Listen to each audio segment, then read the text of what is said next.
आत्मदेव कर्मकांडी ब्राह्मण है, गृहस्थी है, नाम है इनका, सब लोग मानते हैं, इनकी बात सुनते हैं, सम्मान है समाज में इनका, सब कुछ है बढ़िया। क्या नहीं है? संतान नहीं है। इसलिए कहते हैं कि आत्महत्या कर लेता। संतान नहीं है मेरे, मैं बड़ा पापी व्यक्ति हूं, इसलिए आत्मदेव मरने का विचार बना लेते हैं। मेरे आंगन में जो पौधा है कभी फल नहीं देता, मेरे यहाँ जो गौ माता है उसके कोई बछड़ा नहीं है, मेरे भी अपने कोई संतान नहीं है। इसका मतलब सीधा सा ये है, मैं ही पापी हूँ, मुझ में ही दोष है, मुझ में ही खोट है, और मेरे जैसे पापी को जीने का कोई अधिकार नहीं। इसलिए आत्महत्या करने आत्मदेव निकल पड़े। मार्ग में संत मिले, संतों ने उदास व्यक्ति को देखा, परिचय पूछा, बताया मैं आत्मदेव हूं। कहा दुखी क्यों दिखते हो, कहाँ जा रहे हो? कहा मरने जा रहा हूं। संतों ने कहा क्यों मरना चाहते हो? कहा संतान नहीं है इसलिए मरना चाहता हूं। संतों ने देखा कि इस जन्म की छोड़ो, अगले 7 जन्मों तक भी तुम्हारे संतान का सुख नहीं है। संतों की दिव्य दृष्टि से ये पता चला, इस जन्म की बात छोड़ो, अगले 7 जन्मों तक भी संतान का सुख नहीं है। तो कब तक मरोगे? जो है जैसा है उसको स्वीकार करो। गृहस्थी हो, समाज में अच्छा नाम है, अच्छा कुल है, अच्छा खानदान है, अच्छा परिवार है, अच्छा जीवन है, अच्छा शरीर है, सब कुछ है, संतान नहीं है बस, तो क्या प्राण त्याग दोगे? संतान प्राप्त करने के लिए इस धरती पर आए हो क्या? इस धरती पर आने का उद्देश्य तो ये न था। ये तो एक सामाजिक व्यवस्था है। पर मान लीजिए कि संतान नहीं है, तो क्या तुम्हारे जीवन का अपना कोई मूल्य नहीं है? आपकी श्वासों का कोई महत्व नहीं है? कहा जाओ, लौट जाओ, जो मिला है उसमें खुश रहो और धन्यवाद करो भगवान का। कितना कुछ तो तुम्हें मिला। जो तरसते रहते हैं लोग ऐसा पाने के लिए, वो तुम्हें मिल गया है। अपने अपने जीवन को देखना जरा। जब भी तुम्हें मन में शिकायत आए कि प्रभु तूने ये दिया नहीं है हमको, तो कचरे के डब्बे में से बीन बीन कर खाना खाते हुए उन बच्चों को देख लेना जो भूख से 2-2, 3-3 दिन से बिलख रहे हैं, कोई उनको खाना नहीं देता। तो कचरे के डब्बे में जो तुमने खाकर छोड़ा हुआ फेंक दिया है, उसको भी कोई खाकर प्रसन्न हो रहा है, उसको देख लेना जाकर। जब भी कभी दुखी होने का मन करे तो देख लेना उस बच्चे की ओर, किसके पास ये हमारा झूठा जो हमने फेंक दिया उसको खा के भी वो खुश है, और हम भर थाली खा के भी खुश नहीं है। जब ऊबने लगो अपने जीवन से, तो ऐसी ऐसी जगह जाया करो, ज्यादा नहीं तो हफ्ते में 1 बार तो शमशान चले जाया करो। आप कहोगे कहां जाने को बोल रही हैं देवी जी? मंदिर रोज जाओ, पर कभी कभी वो जो असली जगह है वहां भी चले जाओ। असली जगह वही है। मंदिर भगवान का घर है, पर इंसान की मंजिल इस देह का घर, असली घर ये नहीं जो तो हमने बनाया है। वास्तव में असली वही है। जो भी सब होगा अंतिम वो सब उधर ही होना है। तो कभी कभी देख लिया करो कि ठीक ठाक है। बात अटपटी लगेगी, पर जीवन की सच्चाइयां कुछ अटपटी होती है जिसे हम स्वीकार करना नहीं चाहते हैं बिल्कुल भी। हम सब आंखें बंद करके जी रहे हैं कि हम सदैव यहीं रहेंगे, ऐसे ही लंबे पांव पसार के सोएंगे। पर देखो हकीकत, जब थोड़ी सी अकड़ आ जाए और कहो कि मैंने तो बहुत शहंशाही कमा ली, तो जाया करो शमशान और उन हड्डियों को देखा करो। ये भी बड़ी अकड़ती थी कभी। आज देखो कोई मूल्य नहीं है इनका, महत्वहीन पड़ी हुई है, अब कोई अकड़ नहीं है उनमें। कभी कभी जीवन का दर्शन किया करो जाकर, सच्चाई का। ये वास्तविकता है। इसलिए जीवन बहुत महत्वपूर्ण है, इसको जियो। एक एक पल महत्वपूर्ण है, इसको जियो, मत बिताओ। जो मिला है, जो है, उसमें खुश रहो। आज से ये दृष्टि बनाओ। हर व्यक्ति यहाँ से पहले दिन की कथा से ये सीखे कि जो भी है हमारे पास उसमें खुश रहेंगे हम। जैसा भी पति मिला है, जैसी भी पत्नी है, जैसे भी बच्चे हैं, जैसा भी पड़ोस है, जैसे भी रिश्तेदारियां हैं, जैसा भी शरीर है, जो कुछ भी है, पहले तो हम अपने आप से असंतुष्ट रहते, इसलिए दुनिया से असंतुष्ट हैं। पहले तो अपने आप से संतुष्ट रहना सीखिए, और जिस दिन आपसे आपको ये आ गया कि हम अपने आप से संतुष्ट हैं, उस दिन आप हर व्यक्ति से संतुष्ट हो जाएंगे।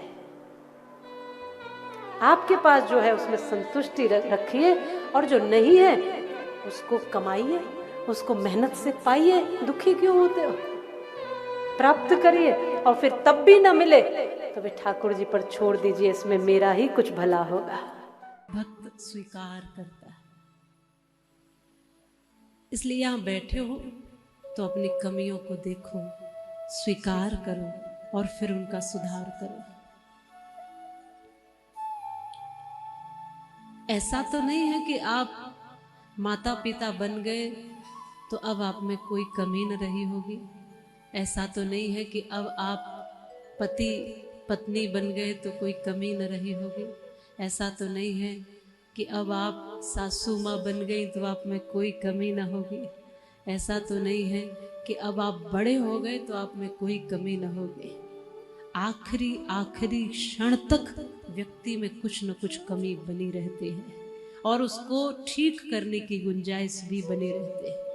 पूर्ण संसार में कोई नहीं है, केवल और केवल परमात्मा पूर्ण है, बाकी हम सब अपूर्ण हैं। हम सब में दोष हैं, कुछ गुण हैं, कुछ अच्छाइयां हैं, कुछ बुराइयां हैं, कुछ कमियां हैं। बस यही देखना है भागवत जी की सानिध्य में, बस यही देखना है कि मैंने आज तक अपने जीवन में किया क्या, मैंने जीवन को जिया कैसे, मेरा स्वभाव कैसा है, मेरी वाणी कैसी है, मेरी दृष्टि कैसी है, मेरे सोचने का तरीका कैसा है, मेरे सुनने की क्षमता कैसी है।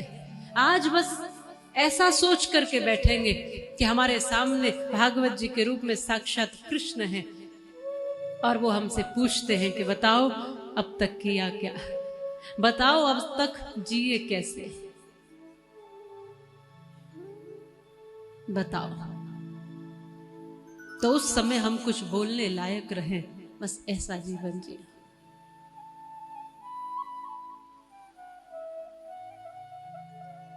भगवान श्री कृष्ण की भी,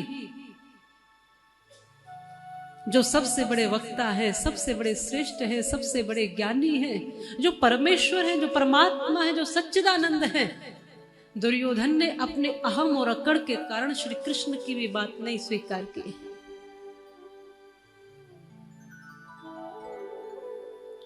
भगवान श्री कृष्ण दुर्योधन को समझाते हैं, दुर्योधन तुम अधर्म का रास्ता छोड़ दो, पाप का रास्ता छोड़ दो, गलत रास्ता छोड़ दो।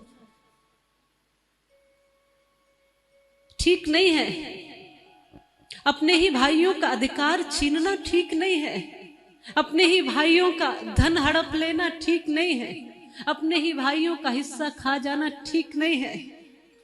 छोड़ दो, मत करो ये अधर्म, मत करो पाप। मैं शांति दूत बनकर तुम्हारे पास आया हूं। भगवान श्री कृष्ण दुर्योधन के पास स्वयं गए थे शांति का संदेश लेकर के।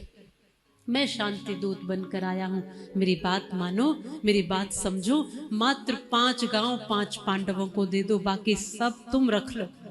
बड़े संतोषी हैं पांडव, 5 गांव 5 भाइयों को पर्याप्त है, वो उसी में गुजारा कर लेंगे, बाकी सारा राज्य तुम संभालो, तुम रखो। मैं शांति दूत बनकर तुम्हें कुछ बताने समझाने आया हूं। दुर्योधन ने कहा कि प्रभु जाना में धर्मम न चमे प्रवृत्ति, जाना में धर्मम न चमे निवृत्ति, केने हृदयेन स्थित यथा नियुक्तोस्मि तथा करो। मैं जानता हूं जो भी आप मुझे समझाना चाहते हैं, बताना चाहते हैं, वो मैं सब जानता हूं। कौन व्यक्ति है जो नहीं जानता हो? दुर्योधन की बात छोड़िए, कितने लोग जितने भी यहां कथा सुन रहे हैं, कौन नहीं जानता कि झूठ नहीं बोलना चाहिए? सब जानते हैं ना, सबको पता है झूठ नहीं बोलना है, सच बोलना है। लेकिन क्या सभी सच बोल पाते हैं? बोलो, सच बोल पाते हैं? वो पिता अपनी संतान को रोज समझाता है, सच बोलना बेटा, झूठ नहीं बोलना, लेकिन स्वयं झूठ बोल रहा है। छोटे से बच्चे को सुधारता है, बताता है कि सच बोलना, झूठ बोलना पाप है। हम सब ने सुना है झूठ बोलना पाप है, पर वो बच्चा कहेगा कि सुबह से शाम तक झूठ बोलता है हमारा बाप। खुद तो झूठ बोल रहे हो और बच्चे को सच का पाठ पढ़ा रहे हो, संभव नहीं है। हम सब जानते हैं ना सच बोलना चाहिए, सब जानते हैं अच्छा आहार लेना चाहिए, फिर भी बकरे मुर्गे काट काट कर खाए जा रहे हैं, अंडे खाए जा रहे हैं, मछलियां खाए जा रहे हैं, जीव जंतुओं को तड़पा तड़पा कर मार रहे हैं। सब जानते ही अच्छा नहीं है। अगर अच्छा है तो फिर किसी यज्ञ अनुष्ठान में, भागवत आदि में खाकर कोई आता है क्या ऐसा आहार? जानते हो कि ये ठीक नहीं है। मंगलवार को नहीं खाएंगे मुर्गा, फिर बुधवार को क्या हो गया? बोलो, मंगलवार को, फिर बुधवार को भगवान कहां चले गए? बुध को भी वही भगवान है। बहुत लोग हैं कि हम शनिवार नहीं खाते या कोई दिन मानकर, सोमवार नहीं खाते, शिव जी का दिन है, बाकी के दिन में 4 खा जाते हैं और फिर कहते हैं हम धार्मिक है। मंगलवार को, गुरुवार को या शनिवार को या सोमवार को तुमने छोड़ दिया, बाकी के दिन में क्या होगा? 7 के 7 दिन क्यों नहीं सात्विक रहना है? 7 के 7 दिन व्यवस्थित क्यों नहीं रहना है? वो पाप तो बुध को खाओगे तब भी लगेगा, शुक्रवार को खाओगे तब भी लगेगा। सब जानते हैं कि ठीक नहीं है, इसलिए तो छोड़ा है ना मंगलवार को, फिर बुधवार को ठीक कैसे हो गया? बोलो, सब जानते हैं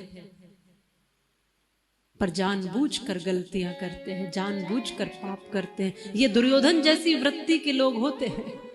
इनको आप दुर्योधन मानिए, ये दुर्योधन जानता सब है और कह भी रहा है भगवान को, जाना मैं धर्म को जानता हूं, न चमे प्रवृत्ति, पर मेरी प्रवृत्ति नहीं है। जाना मैं अधर्म, मैं अधर्म को भी जानता हूं, न चमे निवृत्ति, मेरी निवृत्ति नहीं। मैं जानता तो हूं पर मैं धर्म कर नहीं पाता, मैं अच्छा कर नहीं पाता, मैं अच्छा बोल नहीं पाता, मैं अच्छा सुन नहीं पाता। जानबूझकर हम गलती करते हैं। वो दुर्योधन जैसी स्थिति के लोग हैं। भगवान कहते हैं क्यों छीनता है अपने भाइयों का अधिकार? ये कहता है ये तो मेरा है,